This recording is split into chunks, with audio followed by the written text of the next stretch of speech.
Good morning students. I am Dr. Asha Kadam from Department of Botany, Dada Patil Mahavidyalaya, Karjat. Today we learned about the second chapter, that is cytoplasmic matrix. In this cytoplasmic matrix there are two parts.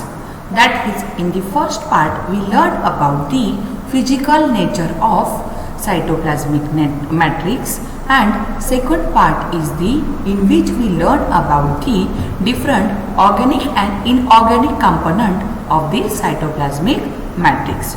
Students, we know that in previous lecture we learned about the cell structure. Cell is nothing but the structural and functional unit of life. Life means living organism, that may be plant and the animal. Here in the botany we learn about the cell structure of the plant. In these plant cells there are various organelles are present.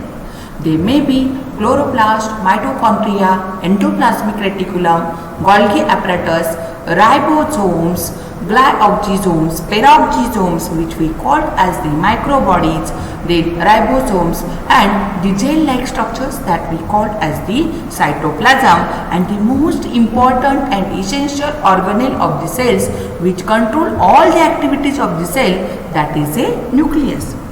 We also learned that there is the membrane-bound organelles that we call as the plasma membrane, which is a semi-permeable and protective in function, and there is the cell wall also. These are the different components of the cell which we introduced in the previous lecture. Today we learn about the second chapter, that is the cytoplasmic matrix. First, which part we learn, that is the outline of this lecture is physical nature of a cytoplasmic matrix, in which we learn that physical nature of a cytoplasmic matrix which play an important role as a gel or as a glass. Then second part of this cytoplasmic matrix, that is the chemical organization of cytoplasmic matrix. Here we learn about different organic and inorganic component of the cell. So in the first part we only learn about the physical nature of cytoplasmic matrix. First, what is meant by cytoplasm? We know that in a cell biology the cytoplasm is all the material within the cell which enclosed by the cell membrane, or we call as the plasma membrane, except for the cell nucleus. The material inside the nucleus and content within the nuclear membrane is termed as nucleoplasm. The main component of this cytoplasm are the cytosol, which is gel-like substances, then the organelles, the cell internal substructures, and the various cytoplasmic inclusions. The cytoplasm is about 80% water, and usually the cytoplasm is a colorless. So here first we see the image or diagram of a plant cytoplasm. In this diagram there is a semi-permeable membrane that we called as the plasma membrane, here gel-like structures that we called as the cytoplasm, and here this one is the nucleus. Instead of this nucleus, all these organelles which are present in a fluid-like matter that we call as the cytoplasm. So cytoplasm is nothing but a gel-like fluid which fills the cell.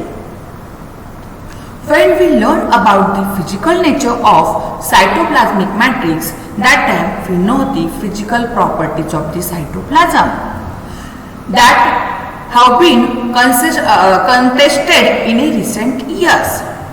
It remains uncertain how the varied component of the cytoplasm interact to allow the movement of the particles and the organelles while maintaining the cell structure. The flow of cytoplasmic component play an important role in many cellular functions which are always dependent on the permeability of a cytoplasm. While small signaling molecules like calcium ion that are able to diffuse the cell or larger molecules and subcellular structures often which requires aid in moving through the cytoplasm. For example, the cell signaling mechanism. When we learn that physical nature of the cytoplasm, then we learn that this cytoplasm play an important role as a cell or as a gel.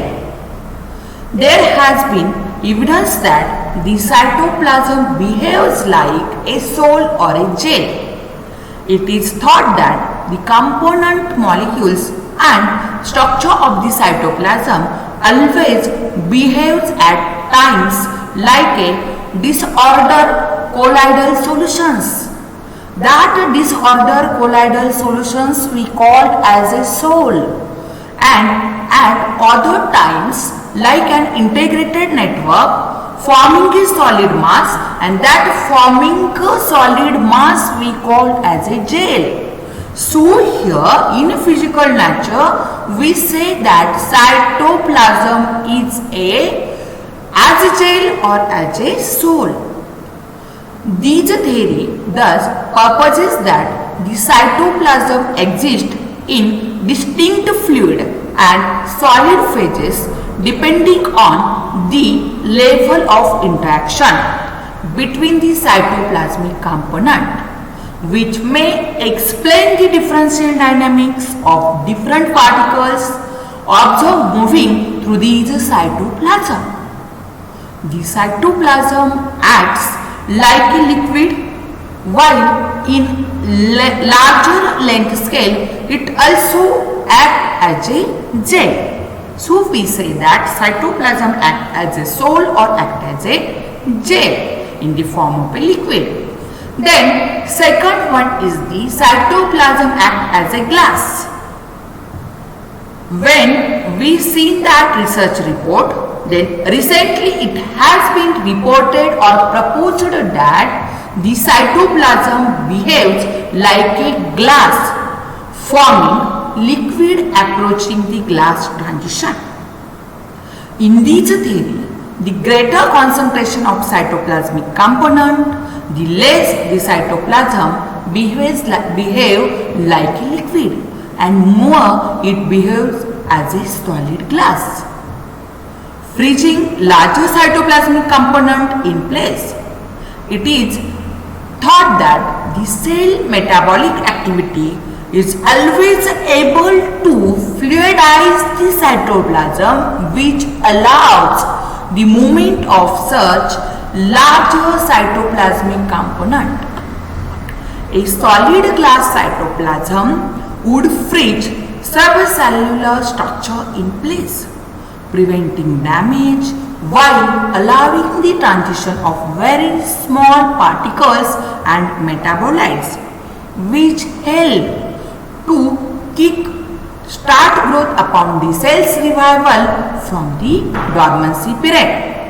So there are also the other perspectives of this cytoplasm, that is, there has been research examining the motion of cytoplasmic particles independent of the nature of a cytoplasm. In such an alternative approach, the aggregate random forces within the cell caused by motor proteins explain the non-Brownian motion of cytoplasmic constituents.